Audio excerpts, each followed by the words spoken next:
Health Resort is unique, the only one of its kind. Experience the 4 paths of natural wellness: yoga, Ayurveda, acupuncture, and naturopathy. Each uniquely customized program improves the whole person to make every person whole. Come to WION Health Resort. Make your reservation at WION.com. After the collapse of the Kherson Dam and the deluge caused, fighting intensifies between the Ukrainian and the Russian forces. As the much talked about Ukrainian counter-offensive seems to be getting underway, France, Germany and Poland firm up talks on the security guarantees Ukraine desperately needs. All eyes are now on NATO leaders' July summit in the Lithuanian capital. Will it focus on Ukraine's push for accession to NATO? Who will be the next US president? As Trump gears up to take on Biden, his deputy Pence calls him unfit. But it's DeSantis who is drumming up support. A dozen Republicans in the fray and counting.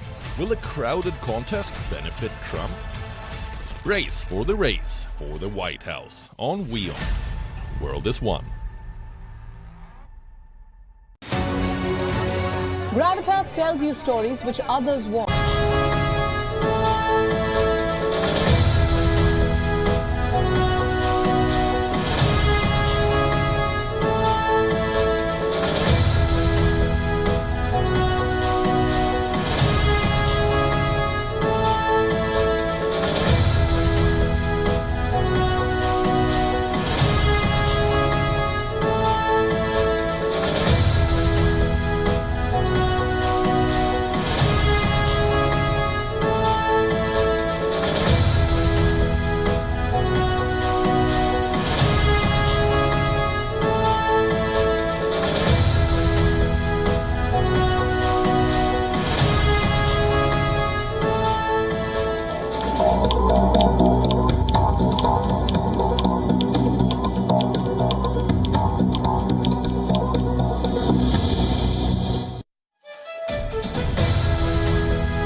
Hello and welcome. You are watching Gravitas with me, Molly Gambhir. Here's a quick look at what's lined up for you on the show tonight.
Our cover story tonight is about the Wagner Mutiny.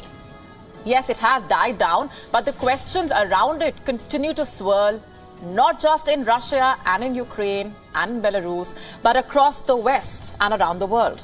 Questions like, why did Vladimir Putin let the Wagner boss get away with a mutiny, a rebellion of this scale, and drop charges against him? What will the Wagner boss do in Belarus as he begins his exile? What was the deal that was struck? Was it a double game or a triple game? And why is it even being called that? Is the Wagner mutiny a game of smoke and mirrors? We decode this and more over the next few minutes. Also on the show for you tonight, Sri Lanka halts monkey exports to China. Why were the monkeys being sent off in the first place? And why has the plan been dropped now? We tell you. Is our planet's axis shifting? And what is causing this shift? We tell you what we know. Will Pakistan play cricket in India? That is the biggest question in the world of cricket right now. We get you the latest. And why is a valley in Texas now being called the New Death Valley? We tell you.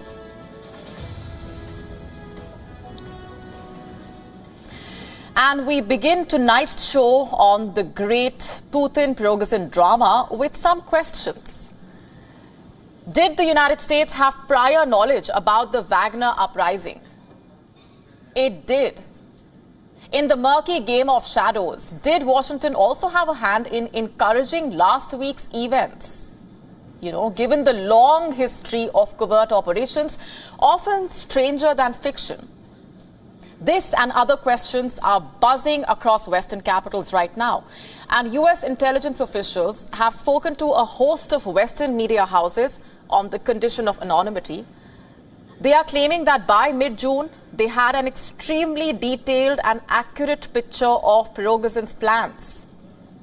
And this included where he would be launching the mutiny, how he was planning to advance, what would possibly transpire, and which weapons and ammunition he was stockpiling. They say this intelligence was so closely guarded that it was only shared with select allies and not at the broader NATO level. Even within the US, the intel was shared with only the most senior administration officials and 8 members of the Intelligence Committee in the US Congress. It is becoming evident now that the Americans wanted Prigozhin to thus far and no further. They realized that destabilizing Putin might trigger what everyone dreads, and that's a larger war. So why did they not share this information with NATO? Because they feared that Ukraine and the West could help Prigozhin and further threaten Russian sovereignty.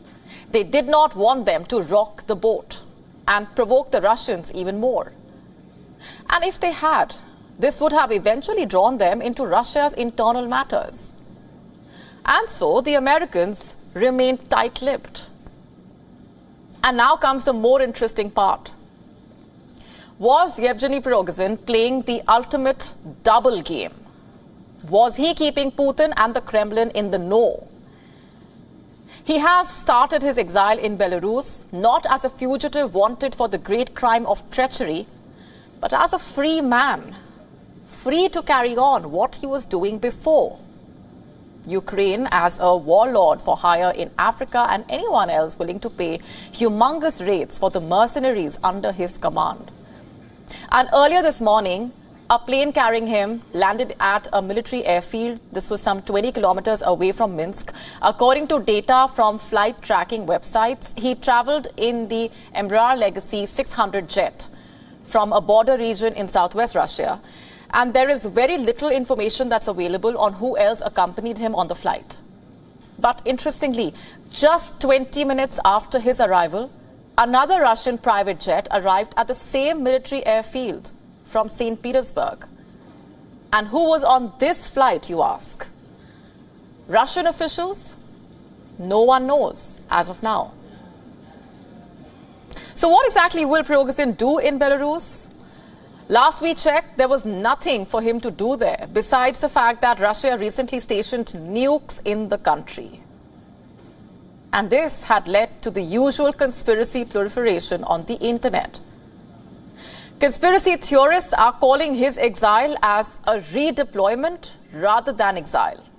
In fact, they say the entire mutiny was a planned Trojan horse operation. And some of the wilder theories suggesting that Prigozhin might be given control of the Russian nuclear weapons now deployed in Belarus. But that seems a conspiracy too far.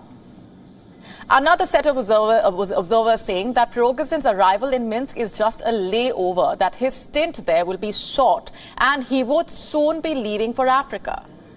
And the basis for this assessment, by the way, is the statement from Russia's Foreign Minister, Sergei Lavrov.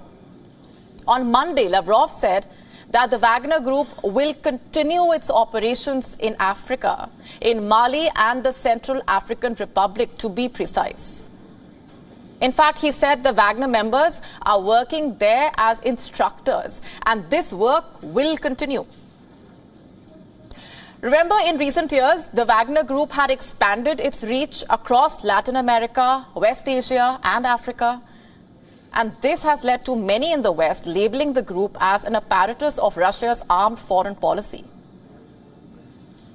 But let's just take a moment here and try and make some sense of the chronology of events. You run Moscow's mercenary force department. You then launch a mutiny against your Kremlin mentors. You advance, you raise a scare, and then you negotiate, and you are allowed to leave. Not just that, the charges against you and your group are dropped, and you are still trusted to run your state's operations overseas. How, just how, does all of this add up? And you may have noticed that the Ukrainians did not gloat over the Wagner mutiny.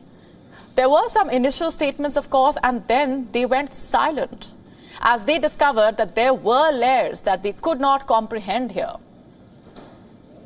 So was this a double game or a triple game? All we can say is that there is something more than what meets the eye here. Or, to paraphrase Shakespeare, something is rotten in the state of affairs. So what's really going on here? The story, of course, is not over, and Gravitas will be tracking each turn and twist of this real-life thriller. Shifting focus for now, last month, Sri Lanka had received an offer from China. It involved macaque monkeys, and no small number, by the way, 100,000 of them. A privately owned Chinese company was seeking to import 100,000 of these monkeys from Sri Lanka. The island nation has put that deal on halt now after a lot of protests and backlash from activists. So what really is the story here? Let's break it down for you bit by bit. First, let me tell you more about these monkeys.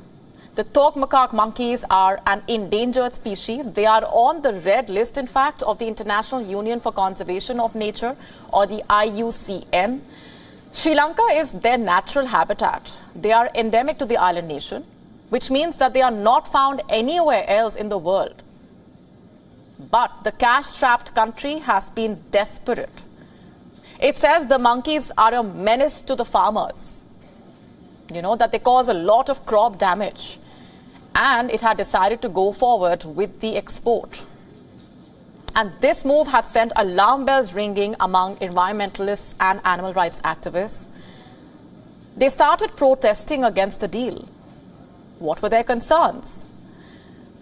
You see, it's China that we are talking about. The monkeys were meant to be kept in zoos, but can we really be sure about that? The activists basically feared that the creatures could meet a terrible fate. Who knows if they would end up in Chinese testing labs, or even worse, in restaurants. Or even if they would be put in zoos or wildlife parks. China is infamous for cruelty and disregard towards animal rights. And I'm not the one who's saying that. I have evidence. Have a look at this report. It carries details of a lot of such instances. A donkey was thrown into a tiger enclosure to be eaten alive. A brown bear was so malnourished that it looked like a bag of bones. A crocodile lived alongside piles of rubbish in a dried-up pond. Tigers are so obese that they are mocked by the visitors. These are the sights you would see in Chinese zoological parks. Legislation and oversight is rare. Most privately owned zoos, in fact, escape legal responsibilities, and many are poorly funded and lack the resources to sustain all their animals. So in these conditions, what would China be doing with 100,000 monkeys? And is it too far-fetched to speculate that they would be ending up in laboratories? China has conducted obscenely unethical experiments on monkeys. They can be amounted to outright animal torture. Have a look at this study. It details how stress produces depression in monkeys. The research, in fact, was conducted at Chongqing Medical University in China. The study mentions the experiments that were carried out on the monkeys, and you may find them disturbing. They were designed to induce depression in adolescent macaques. The monkeys were exposed to atrocities including inescapable foot shocks, food and water deprivation, space restriction, flashing strobe lights, shrill noises, cold water shocks, and social isolation. Have a look at this report. It mentions how Chinese scientists created something called pig monkeys. These hybrid creatures contained pig and monkey DNA, and they died within a week of being born. Just think about it. To make an organism that will only suffer an agonizing death, how is that even justified? And these are just a few examples, by the way. A lot worse is going on in Chinese labs.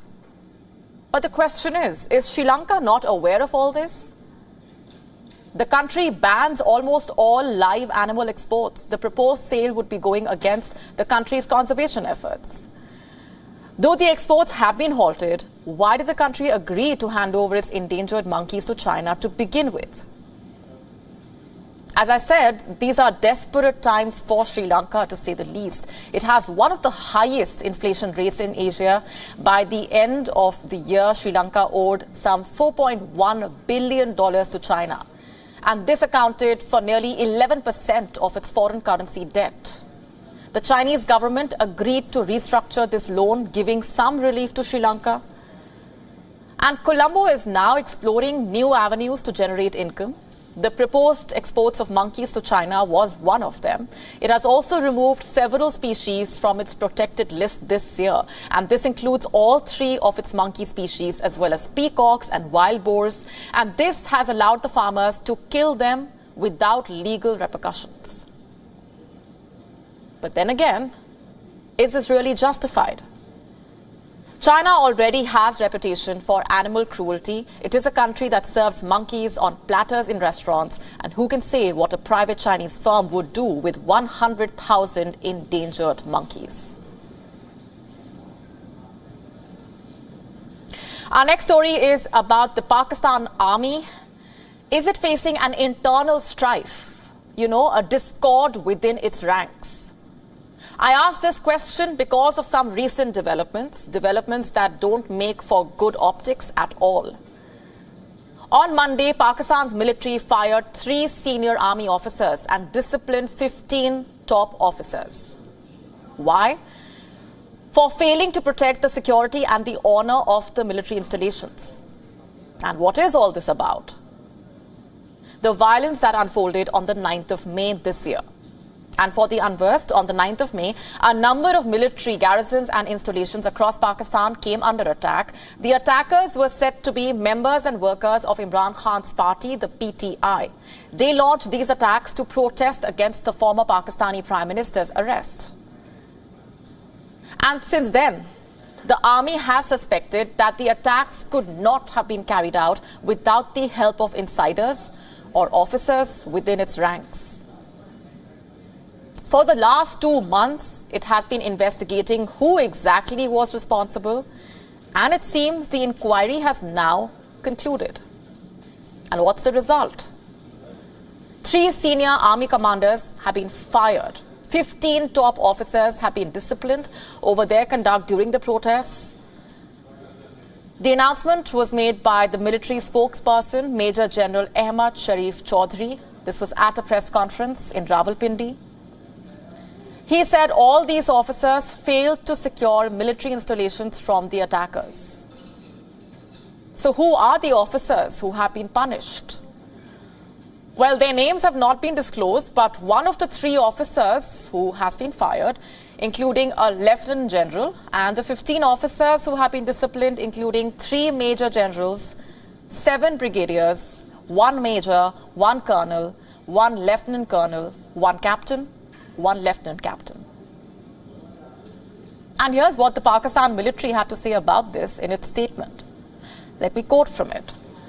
After a deliberate accountability process, keeping the requests of in-court inquiries in view, disciplinary proceedings were initiated against those who failed to keep the security and the honor of garrisons, military installations, Jinnah House and General Headquarters intact.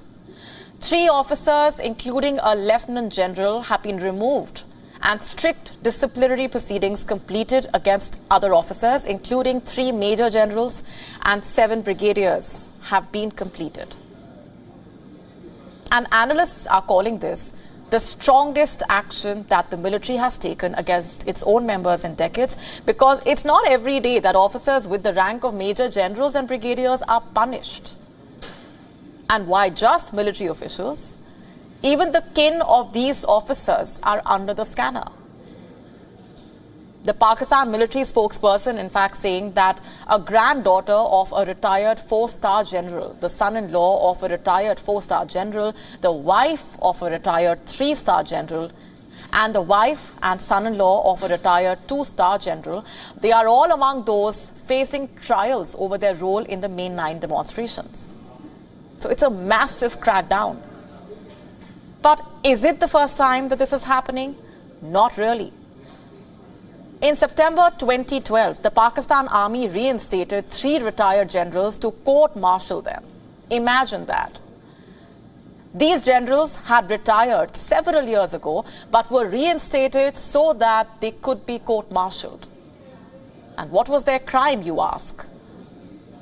An alleged involvement in a financial scam. And then in October 2019, the army again dismissed 3 officers for misuse of authority and other illegal activities. They were punished on account of breach of discipline and misconduct. But the latest crackdown beats them all. 3 top officers being sacked, 15 officers being disciplined. And this, by all means, is the biggest military purge in recent years. All thanks to Imran Khan.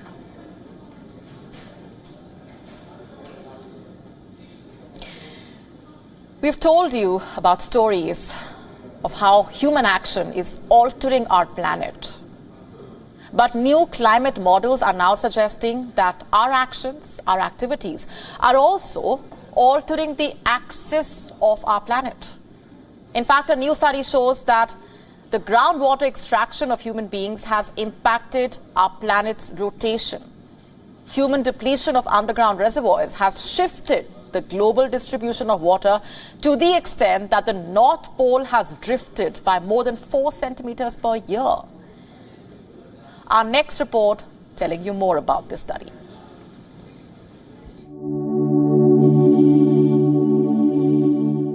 Our home planet reminds us of the phrase water, water everywhere.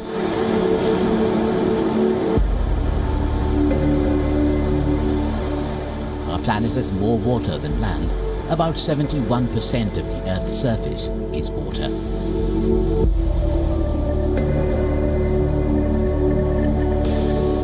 But more than 99% of the Earth's water is unusable for humans and many other living beings.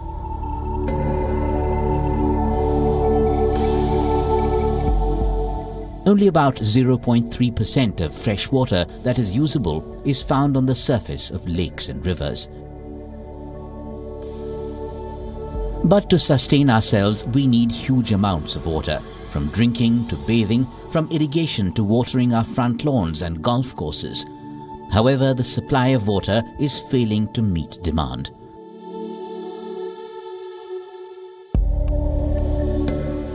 And to meet the needs of the ever-growing population of humans, we've decided to find alternatives. We started drilling the Earth's surface. This is leading to a rapid depletion of groundwater. There are several consequences.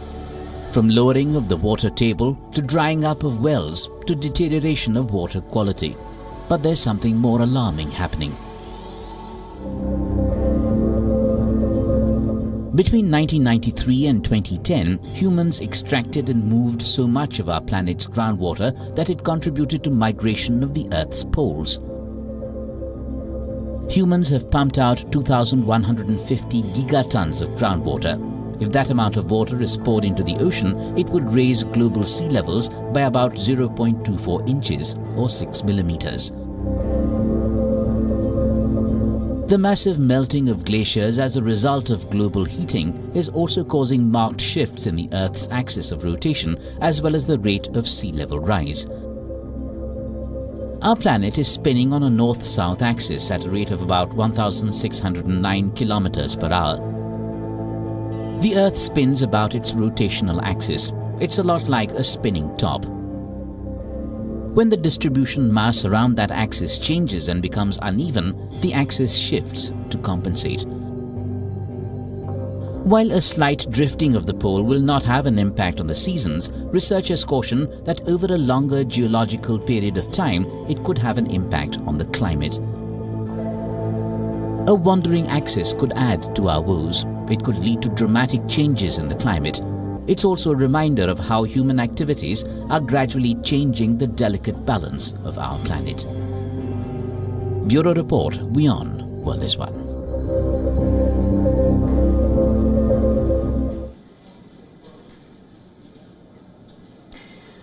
Moving on for now, our next story is about the Air India-Vistara merger.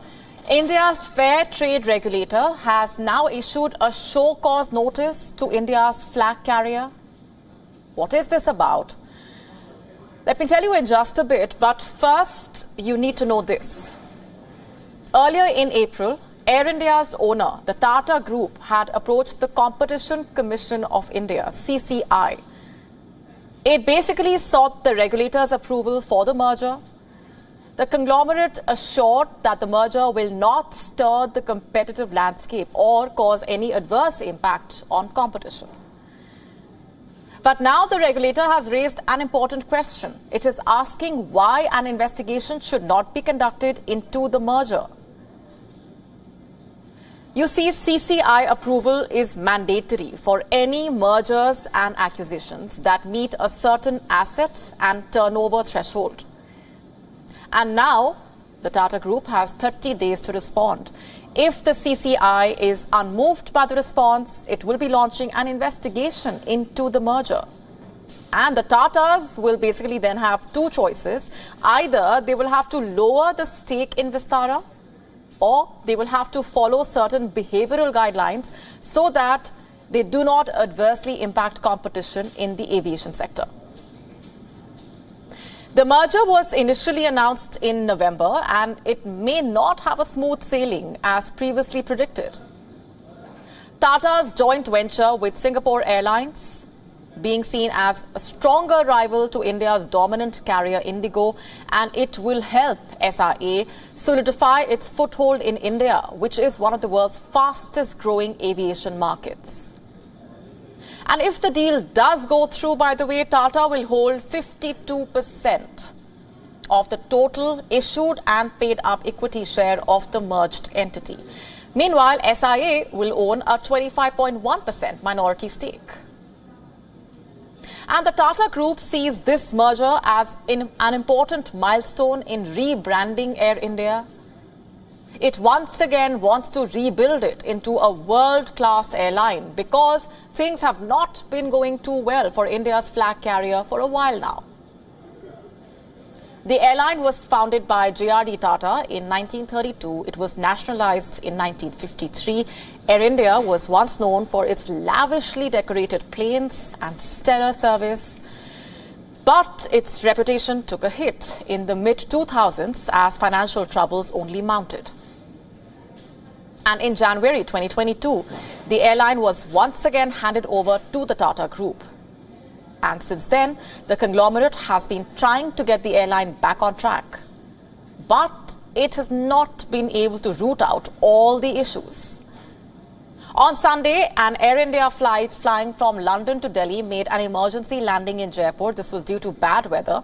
And after this, the pilot reportedly refused to fly the plane. Around 350 passengers were left stranded for 3 hours at the airport. They eventually had to make alternative arrangements to reach New Delhi. Just a few days ago, a man defecated and urinated on the floor of an Air India flight. He also spat towards the seats of the plane, and this left several passengers agitated. On arrival, the head of Air India security attended and escorted the passenger to the local police station. Such are the woes of Air India. The Tata Group has put all its hope on the Vistara merger for now, though it assures the deal will not be affecting its competitors. Its potential impact on homegrown domestic rival Indigo has not gone unnoticed. Earlier this year, in fact, Air India placed a record order of 470 Airbus and Boeing aircraft. However, it was eclipsed by Indigo's haul of 500 Airbus A320 planes. The Tata Group now has 30 days to come up with a response, a plausible answer to win over the CCI. How will this unfold for India's flag carrier? We will be tracking the developments very closely.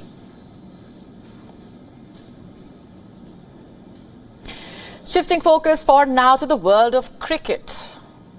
The schedule for the men's ODI Cricket World Cup, the biggest event in the world of cricket this year, is finally out. Two-time champions India are the hosts for the showpiece event, which begins on the 5th of October. But with barely 3 months to go for the event, Pakistan continue to play spoil sport. Let's tell you how. The marquee event starts in exactly 100 days from today. It is probably the first time that the schedule has been announced so close to the tournament. And what is the reason for this huge delay? Well, the never-ending friction between India and Pakistan. It all started when India refused to travel to Pakistan for the Asia Cup over security concerns. Pakistan then threatened to pull out of both the Asia Cup and the World Cup. The Asian Cricket Council zeroed in on a compromise that was suggested by the Pakistan Cricket Board. Pakistan will co-host the continental tournament with Sri Lanka, and all this caused a delay in the announcement of the Asia Cup schedule. And in a ripple effect, the ICC's announcement was also pushed back. Now, with all of that sorted out, Pakistan's participation in the World Cup should not be a problem. However, soon after the ICC made the announcement in Mumbai today, the Pakistan Cricket Board made it clear that its participation was subject to government clearance. In fact, in a statement, they said, and I'm quoting now, the PCB requires the government of Pakistan's clearance for any tour to India, including the match venues. We are liaising with our government for guidance, and as soon as we hear something from them, we will be updating the ICC. This position is consistent to what we have told the ICC a couple of weeks ago when they shared with us the draft schedule and sought our feedback. And what is the need for this saber-rattling? Pakistan, our former world champions, Imran Khan led them to the world title in the year 1992. They reached another final. This was in 1999. Last year, Babar Azam's team reached the final of the T20 World Cup in Australia. Why should the cricket fans in Pakistan be deprived of joy by the politicians? India and Pakistan have not played a bilateral series since 2012 and only face each other in multi-team events. Pakistan did travel to India for the T20 World Cup back in 2016, but have not toured the country ever since. This is, of course, due to the frosty relationship between the neighbors owing to Pakistan's backing of terror outfits. The final decision, after all, lies in the hands of the Pakistan government. Just like the country, the Pakistan Cricket Board also is not financially well off. They need broadcast and sponsorship revenue from the ICC. Though the 2015 to 2023 cycle, through it, the Pakistan Cricket Board received over $100 million from the ICC. Pulling out of a World Cup means no $16 million this year.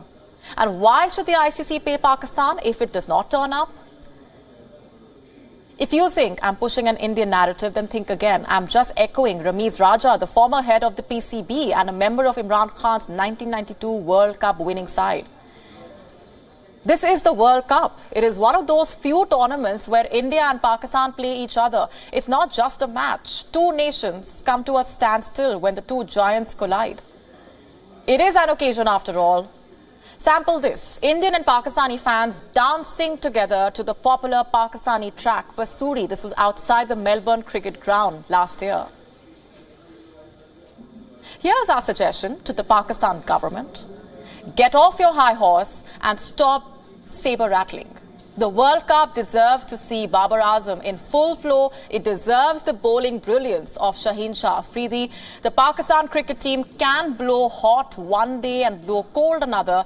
It's that unpredictability that makes them dangerous. So drop the facade and confirm the trip. Let the fans from Pakistan come over and enjoy the cricket. Pakistan's absence will not affect the World Cup's financial viability, but it will bankrupt the Pakistan Cricket Board.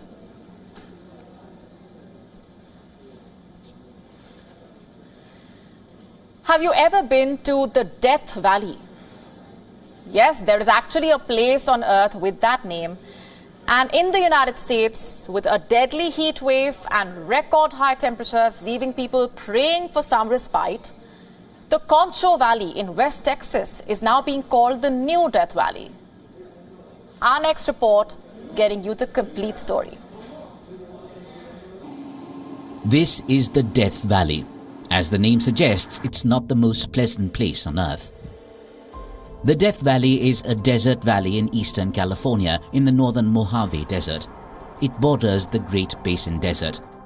During summer, it is believed to be the hottest place on earth. And now it has some competition. Have a look at this tweet put out by forecasters comparing the Concho Valley in West Texas to the Death Valley. It says, since we're hotter than the Death Valley right now, is it safe to say that the Concho Valley is the new Death Valley this June? Because this heat and humidity is sure feeling like death, to be honest. The record-breaking heat has been making headlines. The South is witnessing a wave of record heat. Around 50 million Americans across southern US were under heat advisories over the weekend and into Monday. In Mexico, it is being regarded as the worst heat wave in modern history, given its intensity and long duration. For Texas, it is the third week of a record-breaking heat wave. A life-threatening heat dome has led to deadly heat and humidity in Texas and spread into the lower Mississippi River Valley. What is a heat dome? It occurs when a persistent region of high pressure traps heat over an area. The heat dome can stretch over several states and linger for days to weeks, leaving the area feeling like an oven with stagnant and hot air. Forecasters said on Monday that the heat will be oppressive. Meanwhile, the power outages only make things worse. With severe storms knocking out power, as per poweroutage.us on Monday afternoon, there were more than 250,000 customers bearing the brunt, spread out over Georgia, Kentucky, Tennessee, Arkansas. According to a series of studies, climate change is to be blamed for the heat waves becoming more intense and more frequent. Experts suggest people should spend less time outside and stay hydrated, while the US continues to bake, leaving people feeling like they're sitting in an oven, praying for some respite. Bureau Report, WION World is One.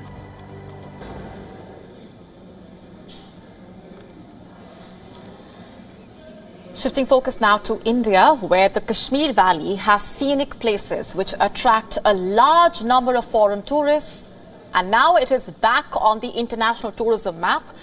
After decades, a large number of tourists from around the world are flocking to Srinagar. Our next report telling you more. Millions of tourists visited Kashmir Valley in 2023 and the numbers are rising daily. In 2022, the number of foreign tourists to the Kashmir Valley was around 4,000. In the first 6 months of 2023, it crossed 15,000. The government hopes that surge in numbers this year would surpass previous records. This calendar year, we have already breached 15,500 inbound tourists, that is foreign tourists who come from various countries across the world into Jammu and Kashmir. This is a very positive development, and I am very sanguine that the G20 event, the third tourism working group, which was held at Srinagar in the last week of May, will go a long way in increasing the inbound tourist rush. In May, a G20 meeting on tourism was held in Srinagar with a view to promoting Jammu and Kashmir as an attractive destination for tourists, for foreigners. With the numbers having exceeded expectations, now the government plans to carry out further promotion, especially in Southeast and West Asia and even North America. Promotion of tourism is a very, very critical task undertaken by the tourism department. Southeast Asian countries have a huge, it's a huge market for us. It's a huge potential to be tapped. I think we are focusing our energies on that. The Middle East is another very core focus area where we can target audiences. Likewise, the Northern American continent is a very important aspect of our promotional activities.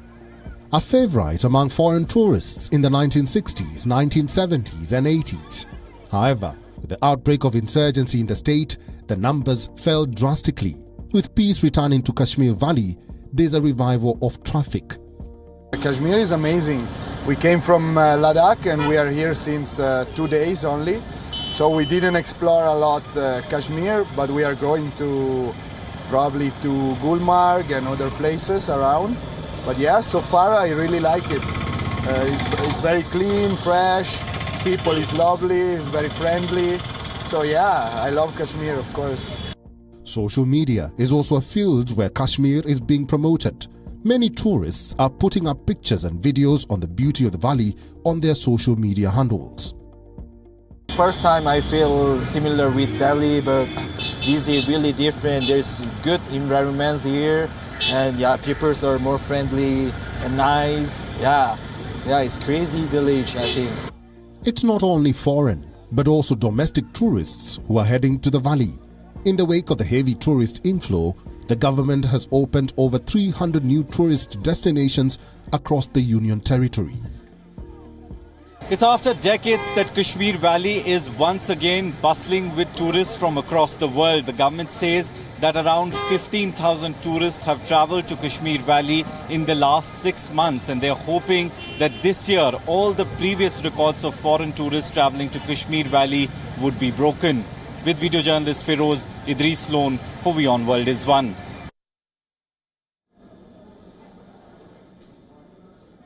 And next, I have a story of sportsman spirit for you.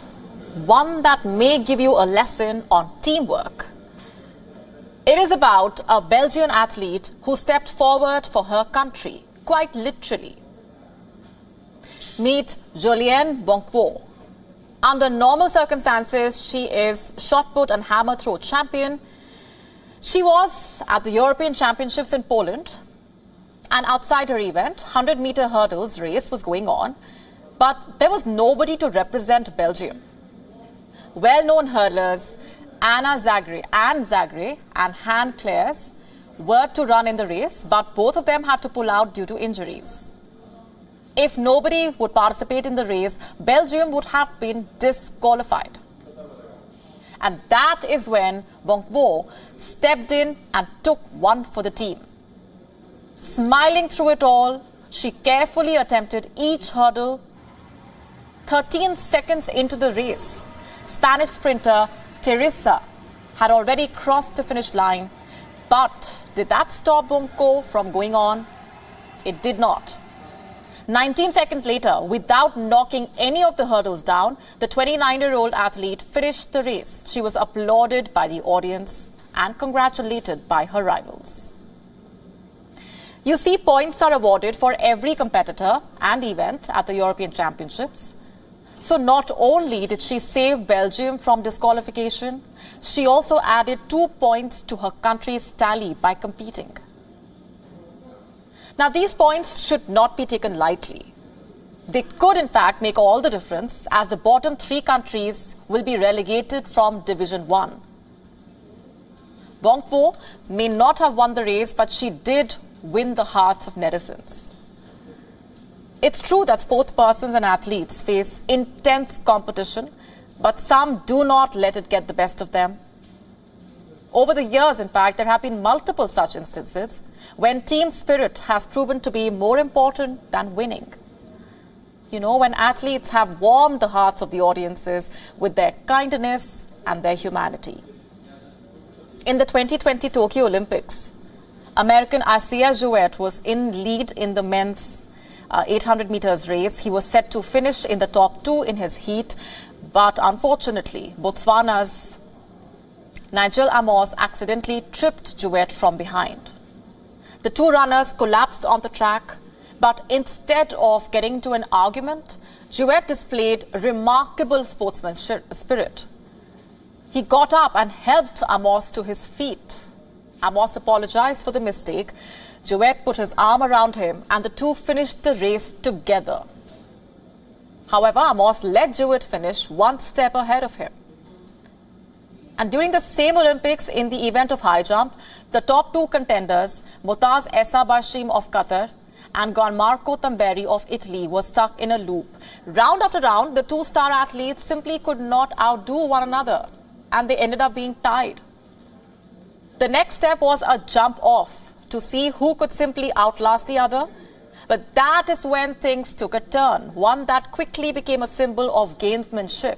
The reigning world champion, Barshim, asked, "Can we have 2 golds?" And the official replied, "It is possible, yes."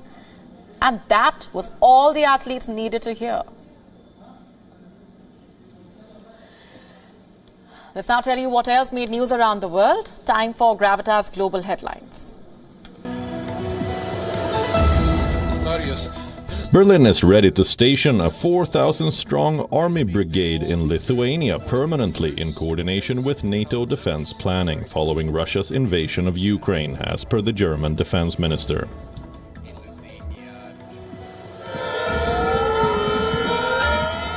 Anti-government protesters get into a scuffle with the police outside the home of Israeli Justice Minister in the Israeli city of Modin after protests escalate into violence.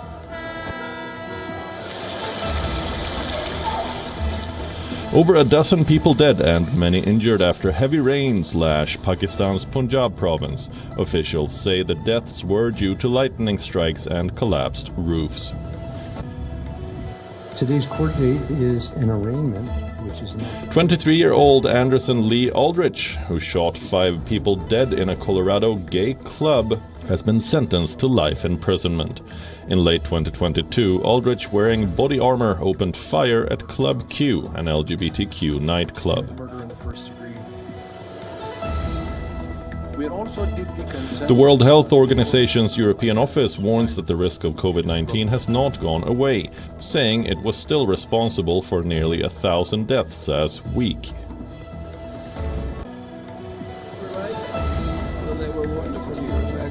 John Goodenough, a pioneer in the development of lithium-ion batteries, dies at the age of 100. He was the world's oldest recipient of the Nobel Prize.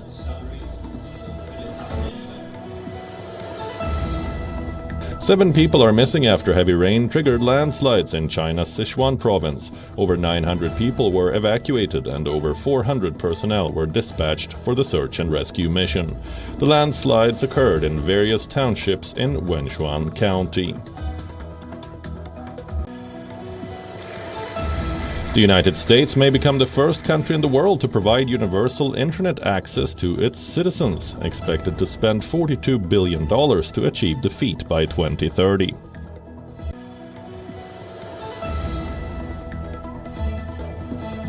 The schedule for the 2023 ODI Men's World Cup in India has been announced. The tournament will begin on the 5th of October and the final will be held on the 19th of November in Ahmedabad. Pakistan's participation, though, is still not confirmed. The PCB says it will need government clearance before traveling to India. The Independent Commission for Equity in Cricket says racism, sexism and elitism are widespread in English cricket. The ECB has apologized and committed to a 3-month consultation process to draw up reforms that build on the report's recommendations. On that note, it's a wrap on this edition of Gravitas tonight. We are leaving you with Gravitas images. Thanks very much for watching.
WION.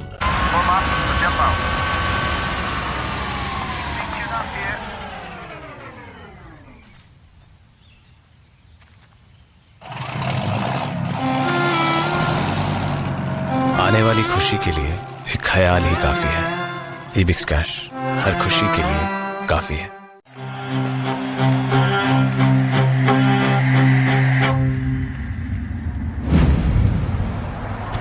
कभी कभी खुशी के लिए एक उदाहरण ही काफी है। ईबिक्स cash हर खुशी के लिए काफी है। WION Health Resort is unique, the only one of its kind. Experience the 4 paths of natural wellness: yoga, Ayurveda, acupuncture, and naturopathy.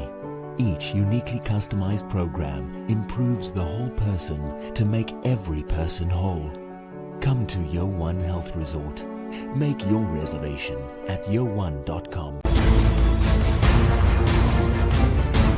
After the collapse of the Kherson Dam and the deluge caused, fighting intensifies between the Ukrainian and the Russian forces. As the much talked about Ukrainian counter-offensive seems to be getting underway, France, Germany and Poland firm up talks on the security guarantees Ukraine desperately needs. All eyes are now on NATO leaders' July summit in the Lithuanian capital. Will it focus on Ukraine's push for accession to NATO? Who will be the next US president? As Trump gears up to take on Biden, his deputy Pence calls him unfit. But it's DeSantis who is drumming up support. A dozen Republicans in the fray and counting. Will a crowded contest benefit Trump? Race for the White House on WION. World is one. Gravitas tells you stories which others won't. And tonight we will tell you about this new strategic map that is being drawn. They say your enemy's enemy is your friend. Is that the foundation of the new defense bridge between India and America? This is what separates us from others who claim to be telling you global stories that matter. In the last 3 days, WION has been traveling across Syria. You are in Latakia city right now. Tell us, what is the situation on ground? At Gravitas, we don't just tell you stories from selected countries from around the world. 2 years since the Myanmar military coup, the people of Myanmar continue to live in a nightmare. Because it does not suit their propaganda, or because they are too scared to speak truth to power.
Stay connected with the world through WION. Like the page on Facebook. Follow us on Twitter for new alerts. Instagram for videos and images. And the website for the latest news, views and analysis. WIONews.com. World is one.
Health Resort is unique, the only one of its kind. Experience the 4 paths of natural wellness: yoga, Ayurveda, acupuncture, and naturopathy. Each uniquely customized program improves the whole person to make every person whole. Come to WION Health Resort. Make your reservation at WION.com. After the collapse of the Kherson Dam and the deluge caused, fighting intensifies between the Ukrainian and the Russian forces. As the much talked about Ukrainian counter-offensive seems to be getting underway,